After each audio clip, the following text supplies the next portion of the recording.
Hello everyone. तो आज का हमारा सेशन है माइक्रोसॉफ्ट एक्सेल में होम टैब के अंदर फॉन्ट्स के बारे में। तो जैसा कि हम देखते हैं, जब हम होम टैब को क्लिक करते हैं तो यहाँ पे बहुत सारे सब टैब्स हैं, click board, fonts, alignment, number. तो आज का जो हमारा सेशन है फॉन्ट्स के बारे में, कैसे हम हमारी माइक्रोसॉफ्ट एक्सेल की शीट के अंदर फॉन्ट्स को एडिट कर सकते हैं और हमारी शीट को प्रेजेंटेबल बना सकते हैं। तो यहाँ कुछ डेटा हमने एंटर किया है, कॉलम के अंदर हमने डेटा को एंट्री किया है। अब इसके अंदर हम देखते हैं कि हम कैसे हम फॉन्ट्स को कस्टमाइज़ कर सकते हैं और कैसे हम उसको प्रेजेंटेबल बना सकते हैं। तो जैसा कि हम जानते हैं कि किसी भी रो और कॉलम को एडिट करने के लिए हम उसको सबसे पहले सेलेक्ट करते हैं। हम सेलेक्ट करेंगे कॉलम को और हम इस फॉन्ट्स के ऊपर जाएंगे, देखेंगे कि इसके ऊपर क्या क्या फैसिलिटी है हमारे इस शीट को एडिट करने के बारे में। इसमें हम देखेंगे एक कैलिबरी लिखा हुआ है, उसके पास में कुछ नंबर्स लिखे हुए हैं, एक कैपिटल ए है, एक स्मॉल ए है, बोल्ड बी है, आई है, यू है, एक विंडो बना हुआ है, एक पेंट का कंटेनर है और एक लेटर है विद कलर। तो हम देखते हैं कि ये सारे फंक्शंस किस तरह से काम करते हैं। सबसे पहले हम देखते हैं कि जो ये कैलिबरी लिखा हुआ है, कैलिबरी के ऊपर हम क्लिक करते हैं, हमारा जो टेक्स्ट है उसका शेप जो है, उसका स्टाइल जो है, टेक्स्ट का स्टाइल चेंज कर सकते हैं। तो हम जब क्लिक करते हैं इसके ऊपर तो आप देखिए बहुत सारे ऑप्शंस मिलते हैं कि हम हमारे टेक्स्ट को कैसा शो करना चाहते हैं। ये देखिए, अगर हम इस पर क्लिक करते हैं तो इस तरह से हमारा डेटा हो जाता है, डेटा पीछे चेंज हो रहा है। तो जो भी हमारे लेटर्स को दिखाना चाहते हैं, शो करना चाहते हैं, वो स्टाइल हम रख सकते हैं। सपोज मुझे ये स्टाइल पसंद है तो हम इस स्टाइल को क्लिक कर देंगे तो हमारा डेटा उस स्टाइल में आ जाएगा। तो इस तरह से हम हमारे टेक्स्ट हो गया या हमारा नंबर्स हो गया, अगर मैं नंबर्स ले लेता हूँ तो नंबर्स का भी स्टाइल चेंज हो जाएगा। हम देखते हैं कि यहाँ पे मैंने लिया हुआ है, टेक्स्ट भी लिए हुए हैं और नंबर्स भी लिए हुए हैं। तो इन दोनों की फॉर्मेटिंग हम कैसे चेंज करते हैं, हम दोनों कॉलम्स को सेलेक्ट करेंगे। उसके बाद में हम जहाँ कैलिबरी लिखा हुआ था ये टेक्स्ट बॉक्स, उसके अंदर हम जाएंगे, यहाँ से कोई सी भी स्टाइल को ले सकते हैं और हमारे नंबर्स को और हमारे डेटा को चेंज कर सकते हैं। सपोज मुझे एरियल ब्लैक लेना है तो एरियल ब्लैक को सेलेक्ट कर सकते हैं। दोनों को सेलेक्ट करके एक्सट्रीम राइट पे हम क्लिक करेंगे तो हमारा डेटा इस तरह से चेंज हो जाएगा। अब हम हमारी बेसिक पोजीशन पे आ जाते हैं ताकि हम दूसरी चीज़ों के बारे में भी सीख सकें। बेसिक पोजीशन पे आने के लिए हम कंट्रोल Z का इस्तेमाल करते हैं। कंट्रोल Z को हम अनडू भी बोलते हैं। ओके, तो अब हम हमारी बेसिक पोजीशन पे आ चुके हैं और अब हम करेंगे बाकी चीज़ों के बारे में।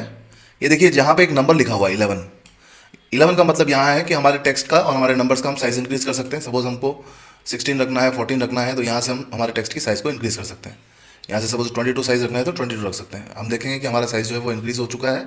और अगर मुझे इसको वापस रैप करना है तो दोनों को कॉलम को सेलेक्ट करके यहाँ पे बी कॉलम के बाद में एक्सट्रीम राइट में हम डबल टैप करेंगे तो हमारा जो सेल है उसकी विड्थ जो है अकॉर्डिंग टू साइज़ जो है वो ऑटोमेटिक सेट हो जाएगी। वापस हम बेसिक पोजीशन पे आ जाते हैं। बेसिक पोजीशन पे आने के लिए हम कंट्रोल Z का इस्तेमाल करते हैं। कंट्रोल Z को हम अनडू भी बोलते हैं। अब देखते हैं कि जहां आप नंबर से साइज इंक्रीज और डिक्रीज कर सकते थे, उसके पास में कैपिटल ए और स्मॉल ए लिखा हुआ है। इसका क्या यूज़ है, ये हमको क्या फैसिलिटी देता है। हम कॉलम को सेलेक्ट करेंगे, कैपिटल ए हमको विजुअल इम्पैक्ट के थ्रू हमारा साइज जो है उस टेक्स्ट का साइज को इंक्रीज करने का फैसिलिटी देता है। हम जैसे क्लिक करेंगे, देखिए automatically the size is increasing 12, 14, 16, 18, 20, 22। तो जैसे ही हमारा डेटा सेट होता है विजुअल इम्पैक्ट के थ्रू, इस तरह इस शेप का डेटा चाहिए तो उसको हम क्लिक करके फाइनलाइज कर देते हैं। तो कैपिटल ए जो है वो हमारे टेक्स्ट का, हमारे सेल के अंदर जो कंटेंट है उसको साइज को इंक्रीज करने के लिए होता है। और उसके पास में स्मॉल ए जो है उसकी साइज को डिक्रीज करने के काम आता है। जैसे हम सेलेक्ट करके उसके ऊपर क्लिक करेंगे तो ये साइज जो है वो डिक्रीज होता रहेगा। सी, तो बाय विजुअल इम्पैक्ट हम इसको छोटा और बड़ा कर सकते हैं। अब हम आ जाते हैं वापस, हमको हमारी शीट जो सेल का विड्थ है वो हमको अकॉर्डिंग टू हमारा जो टेक्स्ट चाहिए, तो हम दोनों कॉलम को सेलेक्ट करेंगे और एक्सट्रीम राइट में जाके डबल क्लिक करेंगे तो दोनों हमारा डेटा जो है हमारे रिक्वायरमेंट के अकॉर्डिंग और डेटा के अकॉर्डिंग वो सेट हो जाएगा। अब हमको नीचे जो ऑप्शन दिए हैं इनके बारे में देखना है कि हमको ये कैसे कैसे हम यूज़ कर सकते हैं। हम दोनों को क्लिक करेंगे, दोनों कॉलम को, और हम देखते हैं बी का मतलब होता है यहाँ पे बोल्ड। बोल्ड का मतलब हमारे लेटर्स को डार्क बोल्ड में दिखाने के लिए हम इसका बी का यूज़ करते हैं। बी जो है ऑप्शन हमको देता है हमारे कंटेंट को बोल्ड करने के लिए। जैसे हम क्लिक करते हैं, आप देखिएगा क्या होगा, कंटेंट करती है हमारे जो लेटर्स हैं, हमारा जो कंटेंट है वो बोल्ड हो गया। आई शो करता है, आई शो करता है इटैलिक। इटैलिक का मतलब हमारा जो टेक्स्ट है, हमारा जो कंटेंट है वो इटैलिक में प्रेजेंट होने लगेगा। इटैलिक में क्या होता है, हम देखते हैं कि हमारा जो कंटेंट है वो थोड़ा सा आगे की तरफ फॉरवर्ड हो जाता है, थोड़ा झुक जाता है। तो आप देखिए, हम जब इस पर क्लिक करते हैं तो क्या होता है, ये इटैलिक हो गया। तो इस तरह से बोल्ड, इटैलिक और यू हमको फैसिलिटी देता है हमारे टेक्स्ट को अंडरलाइन करने के बारे में। तो हम जैसे क्लिक करते हैं हमारा पूरा टेक्स्ट अंडरलाइन हो जाता है। तो इस तरह से फॉर्मेट्स के बारे में हमने देखा कि यहाँ से हम कैलिबरी से हम स्टाइल चेंज कर सकते हैं, उसके बाद में नंबर से हम उससे साइज़ इंक्रीज और डिक्रीज कर सकते हैं। कैपिटल ए और स्मॉल ए से हम हमारे जो टेक्स्ट है उसकी साइज़ को बढ़ा सकते हैं और कम कर सकते हैं। उसके नीचे बी से बोल्ड, हमारे टेक्स्ट को बोल्ड हम कर सकते हैं। आई इटैलिक, यू अंडरलाइन, अगर हमको हमारे डेटा को अंडरलाइन करना है तो हम अंडरलाइन कर सकते हैं। अब हमको वापस बेसिक पोजीशन पे जाना है, जैसा कि मैंने बताया था कंट्रोल जेड से हम वापस बेसिक पोजीशन पे जाते हैं।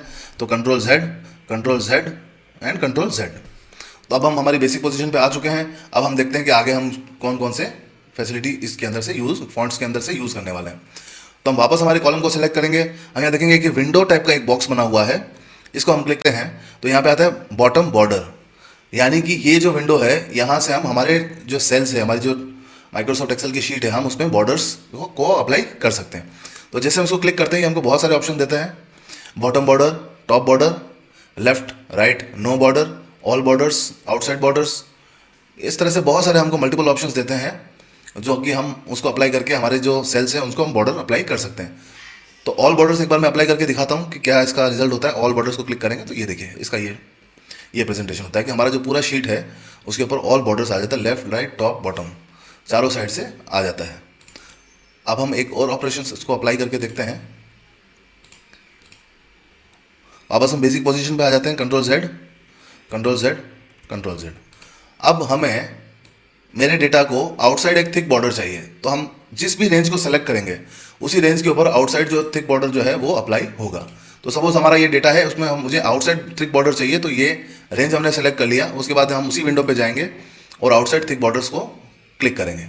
तो जैसे क्लिक करेंगे आप देखिए कि बॉर्डर जो है वो यहाँ पे शो हो जाती है। तो इस तरह से हमारे डेटा को या हमारा जो भी एरिया है उसको हम सेलेक्ट करके उसको हाईलाइट करना चाहते हैं तो इस तरह के टेक्स्ट बॉक्स को हम यूज़ कर सकते हैं। तो बहुत सारे बॉर्डर्स हैं अलग अलग, जैसा आपको आपकी रिक्वायरमेंट है, जैसा आपको डेटा प्रेजेंट करना है उसके अकॉर्डिंग आप डेटा को शो कर सकते हैं। अब आ जाते हैं हमारे जो दो फंक्शंस हैं, यहाँ पे जो कलर्स दिख रहे हैं हमको, येलो कलर और रेड कलर, ये किस में काम आता है। तो उसको हम देखते हैं कि जैसे हम रॉ को सेलेक्ट करते हैं या हमारे कंटेंट को सेलेक्ट करते हैं, या एक कंटेनर है, तो ये कंटेनर है, फिल कलर लिखा हुआ है और उसके पास में जो ए है उसके ऊपर लिखा हुआ है फॉन्ट कलर। तो फिल कलर उस सेल के अंदर कलर भरने के काम आता है। तो जैसे हम क्लिक करते हैं, ये देखिए हमने इसको सेलेक्ट करके यहाँ पे क्लिक किया, ये हमको बहुत सारे कलर्स का ऑप्शन देता है। यहाँ हमने येलो फिल कर दिया तो इस तरह से प्रेजेंट होगा। हम नीचे वाले सेल क्लिक करते हैं, इसके बाद में हमने ये वाला कलर सेलेक्ट किया, फिर सेलेक्ट करते हैं, फिर हमने ये ब्लू कलर सेलेक्ट किया।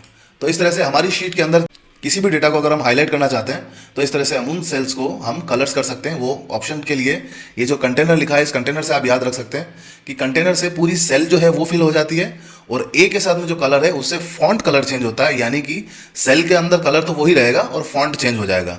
तो वापस हम बेसिक पोजीशन पे चले जाते हैं। उसके बाद में हम देखते हैं कि ए विथ कलर का क्या यूज़ है। तो हम उसको सेलेक्ट करते हैं, उसके बाद में हम ए विथ कलर पे जाते हैं, ए पे क्लिक करते हैं। तो उसके बाद में देखते हैं कि हमने यहाँ पे ये कलर सेलेक्ट किया, टेक्स्ट कलर चेंज्ड। उसके बाद में वापस फिर से ए पे गए, हमने ये कलर सेलेक्ट किया, कलर चेंज्ड। आप देखिए इसके अंदर केवल टेक्स्ट का कलर चेंज होता है, पीछे सेल का कलर वही रहता है। तो फिर हम जाते हैं, फिर हमने कोई दूसरा कलर सेलेक्ट किया। तो इस तरह से हम हमारी शीट का कलर को, जो हमारा कंटेंट है उसके कलर को चेंज कर सकते हैं।